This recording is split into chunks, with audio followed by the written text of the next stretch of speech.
cada vez mais visível a diferença social que existe no Brasil, principalmente nos grandes centros. A gente nota isso no dia a dia. E também é cada vez maior a quantidade de pessoas que não mede esforços para mudar essa realidade e que se sente assim, tendo um enorme prazer em ajudar quem precisa.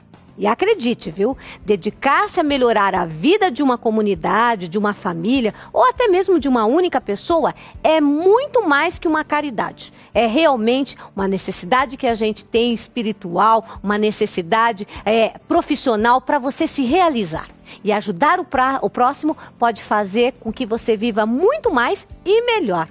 É isso mesmo. Está comprovado cientificamente que fazer o bem, além de ser favorável para quem recebe, nos traz um benefício enorme para a saúde de quem pratica esta ação.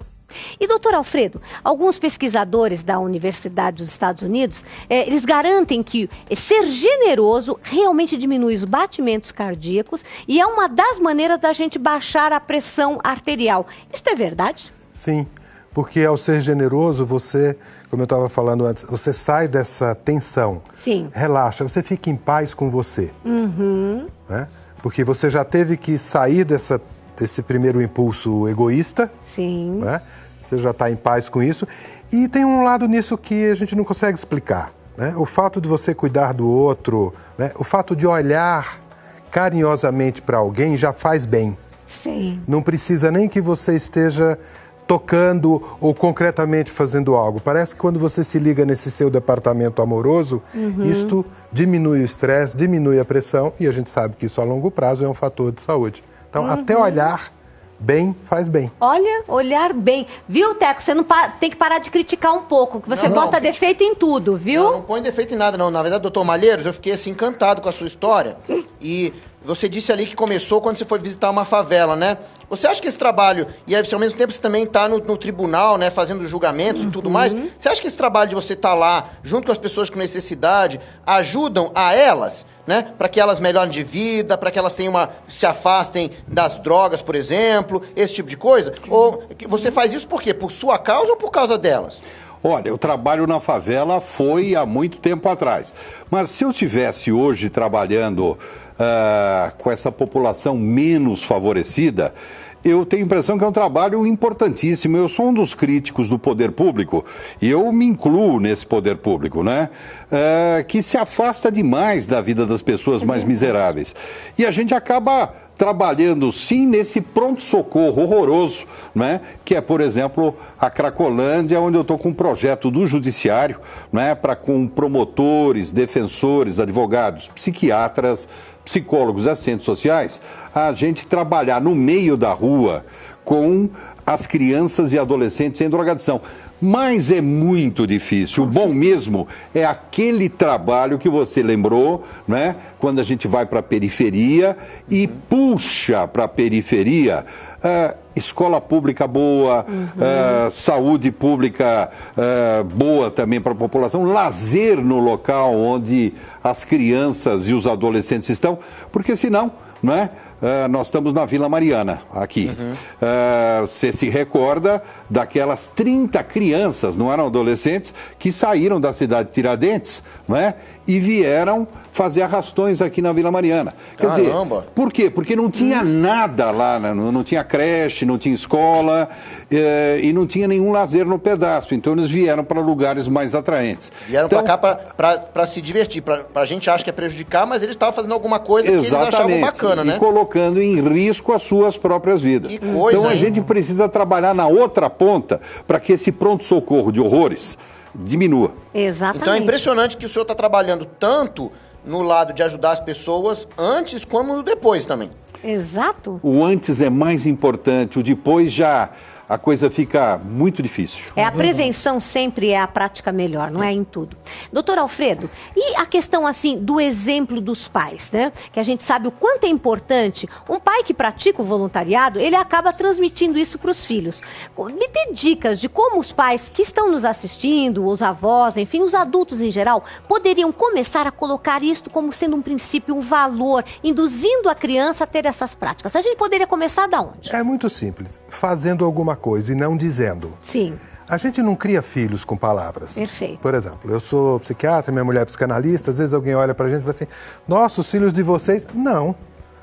Né? Depende do que a gente faz. O que vale mais? Sua mãe dizer assim, minha filha, a vida é boa, só que você olha pra ela e vê aquela cara de uma mulher triste e deprimida. Ou o contrário. Se essa mãe, mesmo sem dizer essa frase, você olha e vê uma mãe feliz. Então, a gente cria filho com exemplos.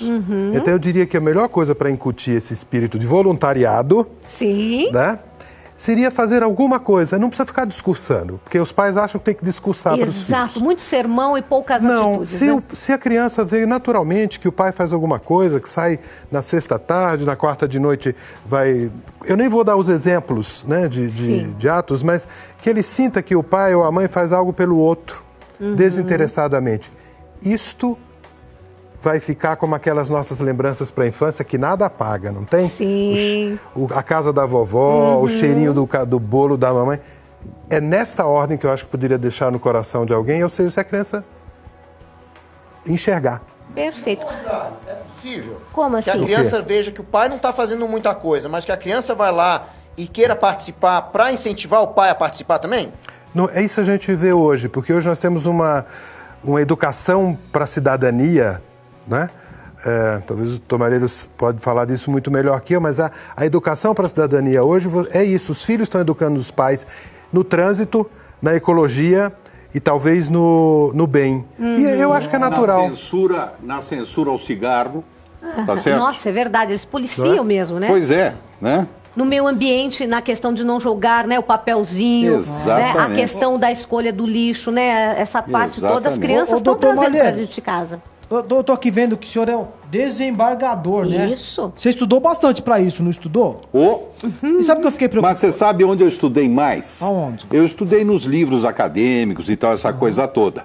Mas eu aprendi desde a idade de vocês que a gente tinha que estudar num livro que não tem nas bibliotecas, não está à venda nas livrarias. Não tem nas editoras paulinas? Não tem, não tem. Mas tá na poeira das ruas. Na poeira das ruas? Tá Coitado desse livro, vamos pegar ele na lama lá. das favelas, tá no pátio lá da Fundação Casa, Vamos tá dentro recuperar das esse celas livro. das prisões. Se a gente estudar nesses livros, não é? Nos acadêmicos, a gente precisa se fortalecer tecnicamente. E também nesse grande livro da vida, eu acho que, por exemplo, para as carreiras jurídicas, e eu falo sempre isso para os alunos, para os novos juízes, né? Para os juízes que estão chegando, eu falo sempre para eles assim, vocês são tecnicamente maravilhosos, mas eu quero saber se vocês entendem de justiça. Exato. Tá certo? Acho que vocês têm que estudar num livro que vocês não estudaram até agora. Perfeito. Puxa Tá vida. vendo Porque que eu tava interessante? preocupado, você falou uma coisa muito bonita, que eu tava preocupado, eu falei assim, eu vou me formar no quê pra ser um voluntário, né? Porque tem muitos médicos, tem muitos dentistas, eu falei, o que eu posso fazer pra ajudar alguém? E o que eu posso ser, então? Estudar, eu acho que eu vou ser o quê? Um dentista? Eu posso ajudar? E quem não tem estudo, pode ser voluntário também? Pode. Claro. Todo mundo pode. Todo mundo pode. Perfeito. E outra coisa, doutor Alfredo, que eu gostaria que falasse um pouquinho, é que a gente está agora nesse mês, tem o mês da criança, né? Tem todo esse momento bastante bonito que os pais se preocupam em estar com os filhos. O que acha da ideia das crianças, junto com os pais, evidentemente, separarem alguns brinquedos, não é? Que eles já não utilizam mais brinquedos bons, não é? E dividirem, indo com o pai até uma creche, até uma favela, até um farol, muitas vezes que a gente sabe que tem bastante crianças. Isso seria, digamos, uma prática dos pais induzirem realmente os filhos de uma maneira direta e objetiva? Seria saudável? Saudável, mas pouco. Sim. Pouco em que sentido? Porque isso não forma o hábito. Isso forma apenas a comemoração do Dia das Crianças. Interessante. Né? E o que eu acho que é o melhor, naquela linha do que eu estava falando antes, é de uma coisa mais rotineira, Sim. de uma coisa mais natural, que fique mais natural. Né? É como você, para evitar doença, por exemplo, diarreia, uma coisa você pode querer vacinar criança, outra coisa é Lavar as mãos, né? ou dar condições de sanitário para a criança, assim, de higiene do dia a dia. Então, sim, é claro que é bom que no Dia da Criança separe e vá lá, mas muito melhor que isso seria um hábito rotineiro. É verdade. Não sei exatamente o que no exemplo, né, mas de... Mas não, ótimo. Agora, uma coisa importante é a gente ensinar as crianças a procederem divisões. né?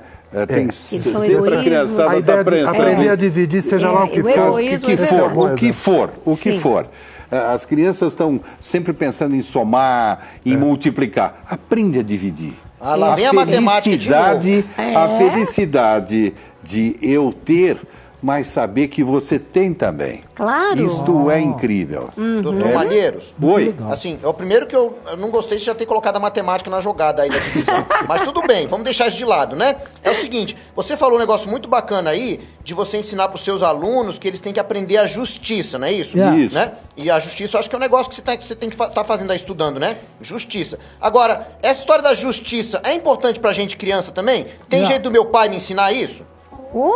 Com certeza, né? Com certeza. Eu acho que seu pai, né, pode aprender uma montanha de coisas com outros pais ou com você também, né? Eu sei que você gosta de escapar das aulas de matemática na escola, mas você com certeza presta atenção em alguma das matérias da escola. E você está levando uma série de coisas para sua casa que vai fazer o seu pai pensar no assunto. Olha né? só, Teco, você viu? Você tem responsabilidade também, não é só seu pai tem responsabilidade com você. Rita, cara, eu tô me sentindo voluntário já, tem a responsabilidade. Ô, Suzy, Tá vendo que maravilha? Ô, Suzy, Agora, Sim. eu queria fazer uma pergunta pro doutor Alfredo. Pois não. Ó, comer chocolate diz que faz muito bem, não faz? Traz felicidade, não é? Eu como muito chocolate. Fazer o bem traz felicidade? E se isso é comprovado cientificamente, né? Por que muita gente ainda insiste em não fazê-lo, hein? Porque as pessoas precisam descobrir essa felicidade, mas não é só isso. Às vezes a pessoa não está pronta ainda, às vezes ela está muito enrolada com a sua infelicidade, né? Para ela descobrir que fazer o bem traz felicidade, primeiro ela precisa se desvencilhar, né? Desfazer os nós. Às vezes a gente é muito preocupado com o umbigo, essa história. É verdade. Né? Mas isso não é de todo errado. Todo mundo tem um lado que tem que cuidar de si e do outro. E eu acho que tudo tem a sua hora. Acho que a pessoa que está escutando isso aqui, talvez vá começar a pensar, será que está na minha hora? Será que... Né? É a respiração. Inspiro e tenho que expirar. Né? Eu não veria como crítica dizer que as pessoas ainda não descobriram. Né?